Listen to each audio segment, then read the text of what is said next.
Rihanna, after many years of being away, returned to the stage with her Super Bowl halftime performance, which included a setlist showcasing how much of a hitmaker she was, amazing stage design, and a special guest in the form of her second child with partner A$AP Rocky. On first watch, this halftime show was slightly underwhelming for me. I don't think that the show was approached in the way other Super Bowl shows have been. In fact, the way the show was mixed reminded me of her Savage Fenty shows. But what I do think is that the performance was a reminder of the legacy that Rihanna is building for herself, which goes beyond the music she's created, but extends to her makeup, fashion, and her physical legacy being her children. Rihanna is the truest definition of a pop star. With 14 number one singles, she's only behind Elvis, the Beatles, and Mariah Carey for having the most number one singles of any artist, and she's the artist with the most certified units of all time, around 300 million. And she achieved most of this in 10 years. Throughout that time, we saw constant reinvention and innovation with the sound and the looks of her many eras, on a level which I don't think even superstars like Madonna or Janet have achieved, especially in such a short amount of time. And that's when we have to discuss the intent of Rihanna and compare that with someone who people have been comparing the performance and Rihanna's entire career with, Beyonce.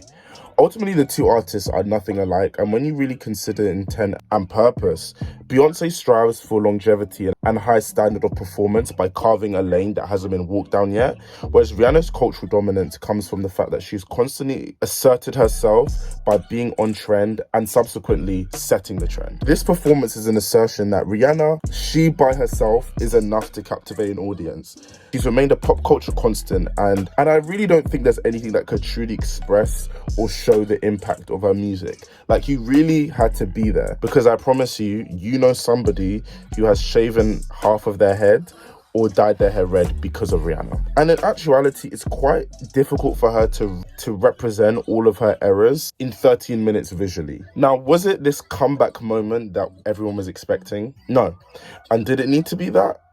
Listen, go stream Auntie. That album has not aged a single day since it's come out. And I don't think Rihanna's actually gone anywhere. I think she's still as prevalent as she was in 2012. But I think she's ultimately asserting herself more than a pop star.